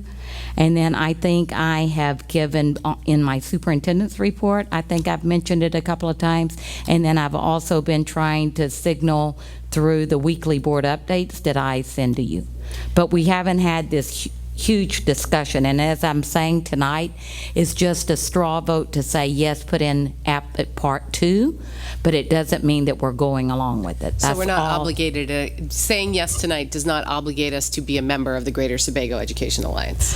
No, and at the last meeting I was at, we talked about, it doesn't even, because the Drummond Woodsum lawyer is there to make sure we're doing it all legally, but it doesn't even require a vote. But many of us said we want this to be, the first signal to our boards that we're, okay, we're moving in this direction. We want it to be on your radar, and we're going to have a bigger conversation about it. But I just would feel more comfortable with the vote. Yeah, I mean, if this has to go to referendum to the towns, I mean, that's a big thing to send out. We all need to be well informed before that happens. I just think maybe we didn't fully explain to the board and the public why we're doing this. State law. Well, so that's what tonight's, this is what tonight was. I know it's getting rushed, but but that is what tonight was about. So essentially, the state has required regionalization or incented regionalization by providing, penalties if you don't regionalize, right, essentially for, services, shared services across districts.